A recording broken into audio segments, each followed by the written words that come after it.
അവരെന്തൊരു തെറ്റ് ചെയ്താലും നമ്മൾ ക്ഷമിച്ചിട്ടേ ഉള്ളു. ഒന്നിനും നമ്മൾ പ്രതികരിച്ചിട്ടില്ല. ആദ്യത്തെ ഏരിയന്റെ ഇവിടെയാണ് കൊണ്ടത്. അച്ഛനെ ഉപദ്രവിച്ചോ? പിന്നെ എന്നെ വടിക്കാണ് അടിച്ചത്. വീണ് ഞാൻ നിലവിളിച്ചപ്പോഴാണ് അവള് കേട്ട് അവിടുന്ന് എടുത്തത്. അപ്പൊ അവൻ ഇവിടെ തുണിയിട്ട് മറച്ച് അവിടെ വീഡിയോ എടുക്കാതിരിക്കാൻ. ഇതാണ് ഈ രണ്ടുപേര് താമസിക്കുന്ന വീടിന്റെ ബാത്റൂമിന്റെ കതവ്. ഒരു ഒറ്റമുറി ഷെഡിലാണ് കിടക്കുന്നത്. നിങ്ങൾ രണ്ടുപേരും കിടക്കുന്നത്. എത്ര വർഷമായിട്ട് ഇതിൽ വെച്ച് കിടക്കുന്ന വെച്ചാൽ? 3.5 വർഷമായി. അമ്മ കരയണ്ട കേട്ടോ. 3.5 വർഷമായിട്ട് കിടക്കുക.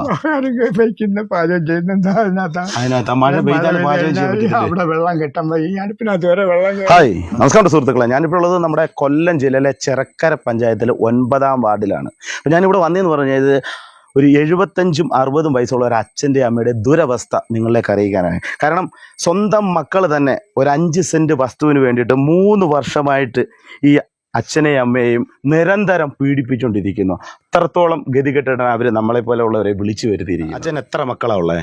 3 മക്കള്. 3 മക്കള്. ഈ 3 മക്കളും കൂടെയാണോ വസ്തുവിനും വീടിനും വേണ്ടിയിട്ട് നിങ്ങളെ രണ്ടുപേരെ ഉപദ്രവിച്ചുകൊണ്ടിരിക്കുന്നത്? അല്ല, 2 മക്കള്. മൂത്ത 2 മക്കളാണ് ഉപദ്രവിച്ചുകൊണ്ടിരിക്കുന്നത്. സിന്ധുവും. എത്ര നാളായിട്ട് നിങ്ങൾ ഇങ്ങനെ ഉപദ്രവിക്കുന്നു? 3 വർഷത്തിൽ കൂടുതലായി. 3 വർഷമായിട്ട് ഉപയോഗിക്കുന്നു. അപ്പം ഞാനൊരു കാര്യം ചോദിച്ചോട്ടെ, അച്ഛൻ ഈ വസ്തുവും ഈ കാര്യങ്ങളൊന്നും മക്കൾക്കൊന്നും കൊടുത്തിട്ടില്ലയോ? കൊടുത്തല്ലോ. എന്തൊക്കെ കൊടുത്ത്? മൂത്ത മോന് 5 സെന്റ് സ്ഥലം കൊടുത്തു. അതിൽ വീടോ കാര്യങ്ങളോ വല്ലതും ഉണ്ടോ? ഇല്ല. രണ്ടാമത്തെ മോക്ക് വീടും 5 സെന്റും കൂടെ കൊടുത്തു. ഈ രണ്ടാമത്തെ മോക്ക് 3 മക്കളും നല്ലയോ പറഞ്ഞത്? ഏറ്റവും ഇളയ ആൾക്കല്ലയോ നമ്മള് സ്വാഭാവികമായിട്ട് നമ്മുടെ നടപ്പനുസരിച്ച് കൊടുക്കണ്ടേ? അവർക്ക് ഭർത്താവ് മരിച്ചോണ്ട് 2 കുട്ടികളുണ്ട് ഉള്ളത് കൊണ്ട് ആ ഒരു വിഷമത്തില് അവർക്ക് കൊടുത്തു. അപ്പൊ എന്റെ അടുത്ത് പറഞ്ഞ് ഇപ്പൊ അച്ഛൻ എഴുതി തന്നാലും കുഴപ്പമില്ല, അച്ഛന്റെ മരണശേഷം ഞങ്ങൾക്ക് മതി, അതുവരെ ഞങ്ങള് അച്ഛനെ നോക്കിക്കോളാന്നൊക്കെ പറഞ്ഞാണ് മേടിച്ചത്, എഴുതി കൊടുത്തതും. പിന്നെ നമ്മൾ നോക്കിയപ്പം ഭർത്താവ് മരിച്ചു പോയി, 2 കുഞ്ഞുങ്ങളോട്ടിരിക്കുന്നു, അതുകൊണ്ട് കൊടുത്തു. അപ്പൊ മൂന്നാമത്തെ മോക്ക് എത്ര കൊടുത്തു? മൂന്നാമത്തെ മോക്ക് 3 സെന്റ് കൊടുത്തു. അപ്പൊ ആദ്യത്തെ 2 പേർക്ക് 5 സെന്റ്, ഈ മൂന്നാമത്തേക്ക് എന്താ 3 സെന്റ് കൊടുത്തേ? 3 സെന്റ് കൊടുക്കാനുള്ള. അപ്പൊ ഇത് ഇത്രയും നമ്മളെ മരണശേഷം നിങ്ങളുടെ 2 പേർ കൂടെ ബാക്കി 5 സെന്റ് സ്ഥലവും വെച്ച്. അപ്പം അത് ഈ 5 സെന്റ് സ്ഥലം നിങ്ങളുടെ പേർക്കായിരുന്നു? മക്കളുടെ എല്ലാം ഞാൻ പറഞ്ഞിട്ടുണ്ട്. എന്റെ മരണശേഷം എല്ലാവരും കൂടെ ഇത് എന്നെ നോക്കുന്നവര്, അതായത് നിങ്ങളെ 2 പേരെ ഇപ്പം ജീവിച്ചിരിക്കുന്ന കാലത്ത് ആര് നോക്കുന്നോ, ഏത് മക്കൾ നോക്കുന്നോ അവരൊക്കെ കൊടുക്കാന്ന് പറഞ്ഞിട്ടുണ്ട്. അപ്പം ആരെങ്കിലും നോക്കുന്നുണ്ടോ? നോക്കുന്നത് കുടിക്കാൻ വെള്ളം പോലും അടിച്ച് വെളിയിലാക്കിയിരിക്കുക. അതുകൊണ്ട് പിന്നെ ഈ കളക്ടർ അവിടെ ചെന്ന് സംസാരിച്ചപ്പോഴാണ് വെള്ളം എടുത്തോളാനുള്ള ഓർഡർ കിട്ടിയത്. അതായത് നിങ്ങൾ ഉണ്ടാക്കിയ വീടും ബസ്സിൽ നിന്ന് നിങ്ങൾക്ക് ഒരു തുള്ളി വെള്ളം കോരി കുടിക്കാൻ പോലും പറ്റാത്ത അവസ്ഥയാണ്. 1 വർഷം ചോട്ടാണ് കോരിയത്. ഇപ്പൊ അച്ഛൻ എത്ര വയസ്സുണ്ട്? എനിക്ക് 78 വയസ്സ്. 78. അമ്മയ്ക്ക് എത്ര വയസ്സുണ്ട്? 69. ഇത് പെൻഷന് കാര്യങ്ങളൊക്കെ ഉണ്ടോ? പെൻഷൻ കിട്ടുന്നുണ്ട്. ഇപ്പൊ അച്ഛൻ എന്തെങ്കിലും ജോലിക്ക് പോകുന്നുണ്ടോ? ഇപ്പൊ വല്ലപ്പോഴും കൂടി തൊഴിലുറപ്പിന് പോകും. അതായത് വീട്ടിലെ ചെലവ് കാര്യങ്ങൾ കിടക്കണം. അതിന് എന്നും പോണെങ്കിലും കിടക്കുക, കാരണം അതിനുള്ള ശമ്പളമേ ഉള്ളൂ. ഈ പറഞ്ഞ 3 മക്കൾക്കും അവർക്ക് കൊടുക്കേണ്ട എല്ലാ രീതിയിലുള്ളതും കൊടുത്തു കഴിഞ്ഞു. അതായത് നിങ്ങൾ അധ്വാനിച്ചുണ്ടാക്കിയ എല്ലാം കൊടുത്തു, ബാക്കി നിങ്ങൾക്കുള്ളതാണ് ഇട്ടിരുന്നത്. ഇപ്പം ഇത് ഈ പറഞ്ഞ മൂത്ത 2 മക്കൾക്ക് വേണമെന്നാ പറയുന്നത്. എന്നെ ഇവിടെ നിന്ന് ഇറക്കണം. ഇതിനകത്ത് അതിനാണ് അവര് നിൽക്കുന്നത്. പണയം വെച്ച് ഇപ്പൊ ഇതിന്റെ പ്രമാണം പണയം വെച്ചോ? ഇതിന്റെ പണവും അതാരാ വെച്ചിരിക്കുന്നേ? മോള് സിന്ധു. ഈ സിന്ധു നിങ്ങൾ വീടും വസ്തുവും കൂടെ കൊടുത്തെന്ന് പറയുമ്പോൾ അപ്പൊ ആ സമയത്ത് നിങ്ങളൊക്കെ സ്നേഹത്തിലായിരുന്നു? അന്ന് എന്നെ സ്നേഹിച്ച് വലിയ കാര്യമായിട്ടൊക്കെ വിളിച്ചോണ്ട് പോയിട്ടാണ് ഇത് വെച്ചിട്ടോടാണ് ഇനി ഇത് മേടിക്കുന്നതെന്ന് കാണണമെന്ന്. അതിപ്പോ ബാങ്കിൽ എത്ര ലക്ഷം രൂപയ്ക്ക് വെച്ചത്? 2 ലക്ഷം രൂപയ്ക്കാണ് വെച്ചത്. 2 ലക്ഷം രൂപ 2 കൂടെ വെച്ചിരിക്കുന്നത്. എന്നിട്ട് ഇവിടെ ഇപ്പൊ അവർക്ക് വേണ്ടതെന്ന് പറഞ്ഞു കഴിഞ്ഞാൽ ഞാൻ ഇവിടുന്ന് കളഞ്ഞിട്ട് പോണം, അവരൊക്കെ ഇത് കൈ കളക്കണം വേണം. അതിനാണ്. അപ്പൊ ഉപദ്രവമൊക്കെ ഉണ്ടോ? ഉണ്ട്. മിക്ക ദിവസം ഉപദ്രവമുണ്ട്.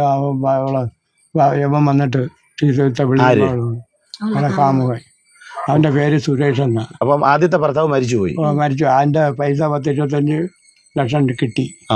ആ പൈസ കിട്ടിയതിനാണ് ഈ പ്രശ്നങ്ങളെല്ലാം ഉണ്ടാക്കിയത്. ശരി. ഈ മൂത്ത മോന് പൈസ പണത്തിന്റെ മുകളിൽ പലതും പറക്കത്തില്ലെന്നാ പറഞ്ഞത് എന്റെ അടുത്ത്. പക്ഷേ ഈ മൂത്ത മോൻ എന്ന് പറയുന്നത് എന്തിയെ? അവൻ ഗൾഫിലാണ്. മസ്കറ്റിലാണ്. അപ്പൊ അച്ഛനെ എന്നാ ഇവരെല്ലാം കൂടി ഉപദ്രവിച്ചത്? നമ്മളന്ന് കണ്ട വീഡിയോ 16-ാം തീയതി 2-ാം മാസം, അതായത് ഫെബ്രുവരി മാസത്തിലാണ് അല്ലേ? അന്നത്തെ വീഡിയോ ആണ് നമ്മൾ ഈ ഉപദ്രവിക്കുന്നത് കണ്ടത്. അത് എന്തിനു വേണ്ടി ഉപദ്രവിച്ചേ? ഇത് ഈ വസ്തുവിന്റെ അവർക്ക് കൊടുക്കണം അല്ലേ? നിങ്ങളുടെ സ്വന്തം മക്കള് തന്നെയാണോ? തന്നെ.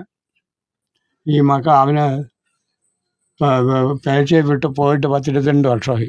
ആദ്യം പോകാൻ പൈസയൊക്കെ അച്ഛനാണ് സഹായിച്ചത്. പിന്നെ ആര് സഹായിക്കുന്നതാണ് എന്തായിരിക്കുക. ഞാൻ തന്നെ ഈ ഇത് വെച്ച് ബാങ്കിൽ നിന്ന് പൈസ എടുത്ത് കൊടുത്തിട്ട് ഇപ്പോൾ പലിശ എത്ര എടുത്തെന്നറിയാമോ സംഘത്തിൽ. എന്നിട്ട് അച്ഛനെ ഉപദ്രവിച്ച് ഉള്ളതും കൂടെ വേണമെന്ന് പറയുക. അപ്പം മക്കളെന്ന നിലയിൽ അവർ രണ്ടുപേരും നിങ്ങളെ രണ്ടുപേരെ നോക്കുന്നില്ല.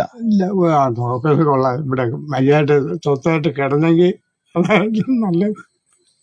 സ്വസ്ഥമായിട്ട് ഇവിടുന്ന് കിടന്ന് ഉറങ്ങാൻ പോലും താമസിക്കുന്നില്ല അല്ലേ അമ്മേ? തന്നെ അച്ഛാ ഞാൻ ചോദിക്കട്ടെ, നിങ്ങൾ കേസും കാര്യങ്ങളും ഒന്നും കൊടുത്തില്ലയോ? കൊടുത്ത് പാരിപ്പള്ളി പോലീസ് സ്റ്റേഷനിൽ കൊടുത്ത്, ചാത്തന്നെ പോലീസ് സ്റ്റേഷനിൽ കൊടുത്ത്, പിന്നെ